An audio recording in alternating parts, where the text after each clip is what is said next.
Assalamualaikum class, I hope you're all doing well. So in this lecture, we will continue on with the topic of algorithms, but here we will discuss how to analyze the algorithms as this is the very crucial part. और जितने जितने आप algorithms पढ़ते जाएंगे उनके साथ साथ आप उनके analysis भी करेंगे क्योंकि it is important to find the efficient algorithm for solving a problem. और जितने भी आप possible solutions के साथ आएंगे, जितने भी algorithms आप create करेंगे to solve the problem, तो चैलेंज आपके लिए होगा कि you have to find the most efficient one from all of them. Now the main point here is that how can we recognize the most efficient algorithms from the set of all the different algorithms. तो यहाँ पे concept आता है space and time complexity of algorithms. कि space and time जो है वो act as like a measurement scale for algorithms.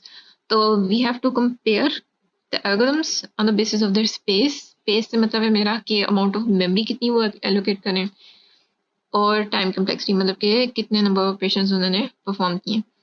तो जितने भी total amount होगी computer memory की जो algorithms use कर रहे हैं तो उसके लिए एग्जीक्यूट करने के लिए हम क्या करेंगे उसको एज स्पेस कम्प्लेक्सिटी कंसिडर करेंगे ऑफ दैट एल्गोरिथम मगर एनालिसिस के लिए हम स्पेस कम्प्लेक्सिटी को कंसिडर नहीं करेंगे क्योंकि जितने भी हम फंक्शंस क्रिएट करेंगे वो इंडिपेंडेंट होते हैं कि कितने एक्चुअल नंबर ऑफ बाइट्स हमें उसकी ज़रूरत है to represent the unit. So हम space complexity के बारे में नहीं पढ़ेंगे. We will focus on time complexity. So what is time complexity? It is a computational complexity that describes the amount of time it takes to run an algorithm.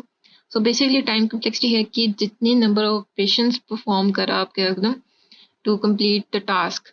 और algorithm जो है perform करता है task in the smallest number of operation उसको हम consider करेंगे as the most efficient one in terms of time complexity. हालांकि space and time जो है वो दोनों इफेक्ट होते हैं मतलब कि सच एज आपका ऑपरेटिंग सिस्टम है आपका हार्डवेयर है but we not including them in this discussion so we are here to understand the time complexity and we will take examples of algorithms and we will compare ताकि आपको समझ आ जाए कि what are we talking about and how will we calculate and how will we analyze it. See? So there are a lot of factors that impact the speed of your computer.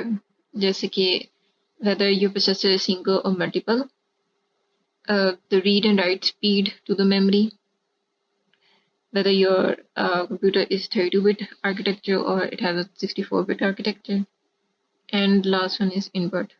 Here we will focus on input and we will see the rate of growth according to the input. So in terms of algorithm, the running time for a specific input depends on the number of operations executed. और जितने number of operations perform होंगे, the longer the running time of an algorithm. So we usually want कि आपका algorithm कितने operations perform करे, कितने execute करेगा in proportion to the size of its input, and which we will call as n. See? So how will we analyze time complexity of an algorithm? For that we will consider a model machine which has a single processor and it is a 32-bit architecture. It will execute sequentially and it will have 1 unit time for arithmetic, logic, assignment and return operations. So for that we will have an algorithm. Let's suppose we want to find the total of the values in an array. मतलब कि हमने array में जितने index हैं उनके against जो values save हुई हैं उन सबको क्या ले लेना है एडिशन करनी है मतलब कि उनका सम हमने कंप्यूट करना है. तो उसके लिए हमारे पास सिंपल सा एक एल्गोरिथम है जिसमें हम पास करेंगे पैरामीटर अरे और उसका साइज n. ठीक, n क्यों कंसिडर कर रहे हैं क्योंकि n कैन बी एनीथिंग क्योंकि उसकी वैल्यू जो है इन्फिनिटी तक भी जा सकती है. So n can be anything. यहाँ पे हमारे पास है total is equal to 0 assignment operation है. फोर लूप यूज हो रहा है क्योंकि अरे है तो फोर लूप ही यूज होता है. तो इसमें एक असाइनमेंट है और साथ साथ वो इंक्रीमेंट कर देगा टूवर्ड्स जब तक कि n वैल्यू तक नहीं पहुंच जाता. फोर लूप के अंदर क्या है टोटल में वो ऐड करता जा रहा है अरे की इंडेक्स में जो वैल्यूज हैं. ठीक, और एंड में से किया रिटर्न. तो हर इंस्ट्रक्शन के अगेंस्ट हमने उसकी कॉस्ट कैलकुलेट करनी है और फाइंड करना है कि नंबर ऑफ टाइम एग्जीक्यूट करेगा, क्योंकि रनिंग टाइम का हमने ये देखा कि जितनी दफ़ा वो एग्जीक्यूट करेगा अगेंस्ट द इनपुट साइज। तो यहाँ पर इनपुट साइज है हमारे पास 1। फोर लूप में आप देख रहे हो कि इसमें असाइनमेंट भी हो रही है, इसमें जो है वो हो रही है कंपैरिजन भी हो रहा है और इंक्रीमेंट भी हो रहा है। मतलब कि एट अ टाइम दो ऑपरेशंस होंगे कि असाइनमेंट हुई 0 में और फिर उसने कंपेयर किया कि एन तक वैल्यू पहुंची तो नहीं, एन तक वैल्यू नहीं पहुंची तो मतलब कि बूलियन एक्सप्रेशन क्या था उसका, ट्रू था। तो फिर वो फोर लूप के अंदर चलेगा। फोर लूप के अंदर आप देख रहे हो कि एक असाइनमेंट ऑपरेशन है और एक क्या है, सम का ऑपरेशन है। तो एक अरिथमेटिक ऑपरेशन है और एक असाइनमेंट है, तो फिर कॉस्ट इसकी क्या है, 2। फोर लूप में आप देख रहे हो कि एक असाइनमेंट है फिर कंपैरिजन है, और फिर जब दोबारा फोर लूप में ऊपर उसकी कंडीशन पे आएगा तो फिर वो क्या करेगा, साथ इंक्रीमेंट करेगा। मतलब कि असाइनमेंट एंड कंपैरिजन दो ऑपरेशंस परफॉर्म होंगे जब तक कंडीशन क्या है, ट्रू है। और एंड में आप देख रहे हो रिटर्न टोटल। तो फर्स्ट इंस्ट्रक्शन पे उसकी कॉस्ट क्या है, 1, क्योंकि हमने 1 यूनिट टाइम कंसिडर किया है और कितने टाइम्स वो एग्जीक्यूट होगा, 1 टाइम।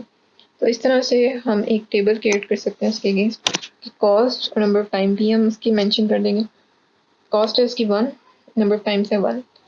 फोर लूप का जैसे मैंने आपको एक्सप्लेन किया कि दो ऑपरेशंस परफॉर्म होंगे। तो यहाँ पे हमारे पास कॉस्ट आ रही है 2 और कितने नंबर ऑफ टाइम ये एग्जीक्यूट होगा, n+1। ठीक, क्योंकि लास्ट में भी उसने फॉल्स स्टेटमेंट के लिए भी दोबारा फोर लूप स्टेटमेंट को रन करना कि n की वैल्यू इंक्रीमेंट हुई क्या, जो सॉरी i की वैल्यू इंक्रीमेंट हुई और i की वैल्यू क्या है, लेस देन n है, तो फिर वो क्या करेगा, अगर उससे ज़्यादा है तो फिर वो फोर लूप से बाहर आ जाएगा। तो लास्ट में एक्स्ट्रा टाइम भी वो क्या करेगा, लेगा। तो n+1 टाइम्स वो एग्जीक्यूट होगा।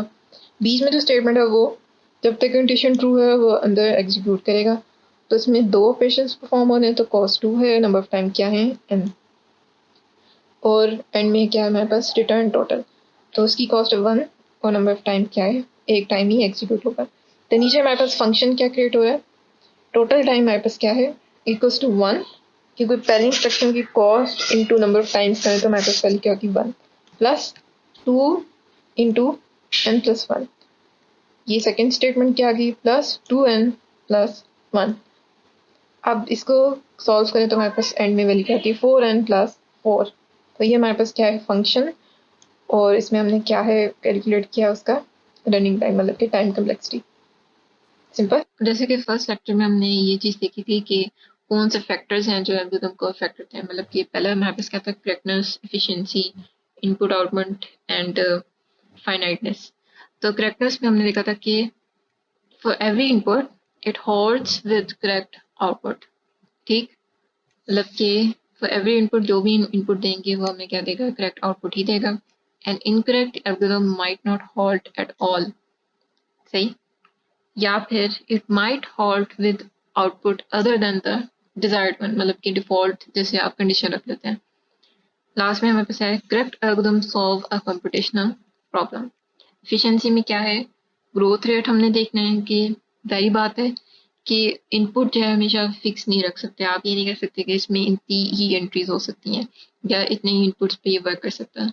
आपने इनपुट क्या रखनी है, to value 0 to infinity. Algorithms create करते वक्त आपने ये चीज़ का ख्याल रखना है, ग्रोथ रेट का विद रिस्पेक्ट टू इनपुट। और लास्ट में है we have to compare efficiency of different algorithms for the same problem. अब आगे हम देखते हैं कि हम दो एल्गोरिथम्स लेंगे और उनको हमने एफिशिएंसी उनकी कंपेयर करने को कौन सा ज़्यादा बेहतर वर्क कर रहा है इन टर्म्स ऑफ टाइम। तो एक सिनेरियो ले लेते हैं। लेट्स सपोज कि उन्होंने एक लिस्ट भी दी गई है, उसमें से उन्होंने प्राइम नंबर फाइंड करना है। तो फर्स्ट हैंड पे एक स्टूडेंट ने क्रिएट किया है एल्गोरिथम इस टाइप का कि उसने फॉर लूप यूज की है, बीच में एक स्टेटमेंट है, अगर तो आई की वैल्यू n से डिवाइड हो जाती है तो फिर क्या है, n is not a prime number, उसने आउटपुट कर दिया है। दूसरे हैंड पे दूसरे स्टूडेंट ने एल्गोरिथम क्रिएट किया है कि फॉर लूप चलेगा, आई की असाइनमेंट 2 करेगा, मगर कब तक चलेगा, अंडर रूट n वैल्यू तक। अंडर रूट का जैसे कि आपको पता है कि वो वैल्यू को कर देता है, डिवाइड कर देता है, मतलब डिवाइडेड बाई 2। इफ स्टेटमेंट से give I divides n is not a prime number. अब इन दोनों में फ़र्क क्या है, हमने इन दोनों को कंपेयर करना है इन टर्म्स ऑफ एफिशिएंसी। ठीक, और इसमें से हमने फाइंड करना है कि कौन ज़्यादा एफिशिएंट है। एफिशिएंसी किस चीज़ पे डिपेंड करती है, हमने ये चीज़ पीछे डिस्कस कर लिए कि कितने नंबर ऑफ ऑपरेशन वो परफॉर्म करता है। और यहाँ पे हमने एज्यूम करना है कि 1 मिली सेकेंड है वो यूज़ कर रहा है फॉर डिवीजन। ठीक, डिवीजन कितनी दफ़ा होगी इस स्टेटमेंट में आप देख रहे हैं।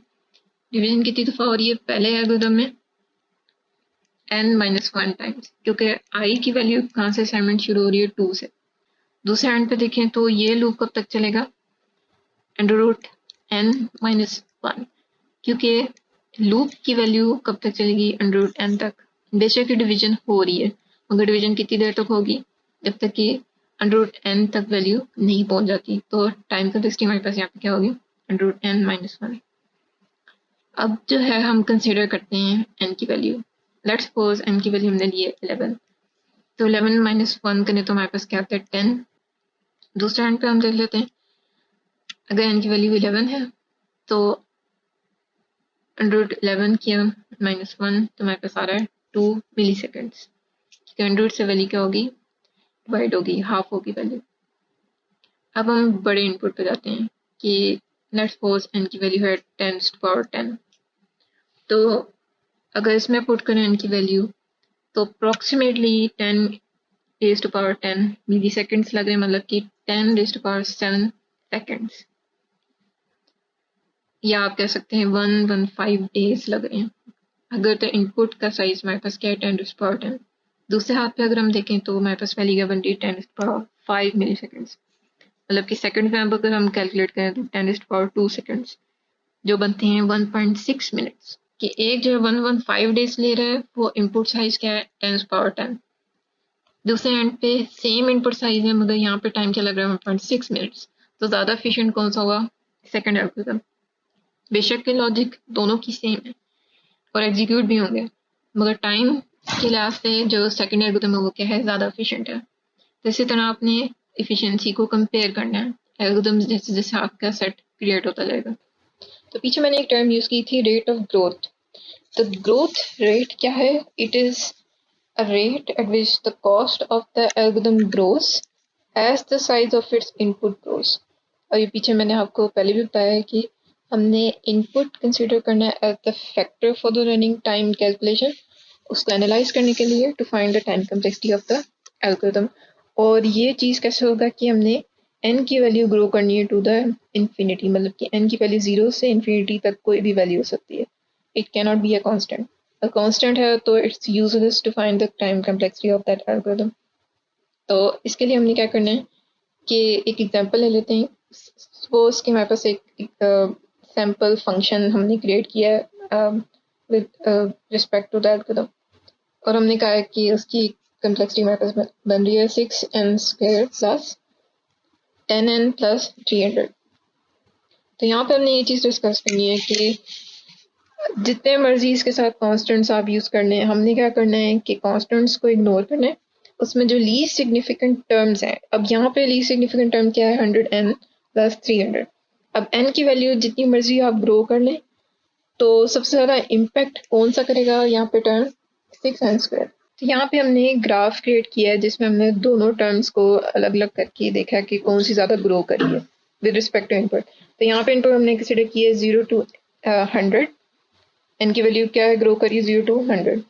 तो blue line least significant terms के लिए है और red line the most significant term for showing the time complexity. तो यहाँ पे आप देख रहे हो कि सिग्निफिकेंटली ग्रोथ सबसे ज़्यादा किसकी है 6n² की। दूसरा फंक्शन है हमारे पास जिसमें हमने इनके कांस्टेंट चेंज कर दिए। अब यहाँ पे n² के साथ हमने वैल्यू ली है 0.6 और आगे हमारे पास लीस्ट सिग्निफिकेंट टर्म्स की वैल्यू हमने बढ़ा दी है, मतलब कि 1000n प्लस 3000। इसके अगेंस्ट अगर ग्राफ हम देखें तो हमारे पास क्या है पर्टिकुलरली सेम है, दोनों सेम ही बन रहे हैं। इसका मतलब ये है कि कोई भी कांस्टेंट वैल्यू आप ले लें तो ग्राफ की जो शेप है ऑलमोस्ट द सेम है। तो हमने क्या करना है अप्रॉक्सीमेटली वैल्यू लेनी है, उसकी टाइम कम्प्लेक्सिटी कंप्यूट करनी है। तो उसके लिए हमने क्या करना है कॉन्स्टेंट्स को इग्नोर करना है क्योंकि डिफरेंस इतना ज़्यादा नहीं है। वहाँ पे भी वो क्रॉस कर रहे थे पॉइंट पे, दूसरे ग्राफ में भी एक पॉइंट पे वो क्रॉस कर रहे हैं दोनों, और कांस्टेंट्स की वैल्यू जो भी हम ले रहे हैं वो उनकी शेप क्या बन रही है ऑलमोस्ट सेम है। तो जितनी मर्जी उसकी वैल्यू ले लें n की, तो कांस्टेंट्स का इतना इफेक्ट नहीं पड़ा फंक्शन पे, so we don't need to consider the constant. और हमने क्या चीज़ इग्नोर करनी है, लीस्ट सिग्निफिकेंट टर्म्स को, क्योंकि n का इम्पैक्ट उन पे ज़्यादा नहीं है जितना कि n देर का है, तो उनको इग्नोर करना है और कांस्टेंट्स को इग्नोर करना है। तो टोटल टाइम कम्प्लेक्सिटी हमारे पास क्या बनती है, n स्क्वायर। दोनों फंक्शंस क्या हैं, सेम ही हैं। तो अगर हम कांस्टेंट्स और लीस्ट सिग्निफिकेंट टर्म्स को इग्नोर करें तो simple enough. So to calculate the time complexity, we will consider what? You have to categorize the algorithms based on asymptotic growth rate.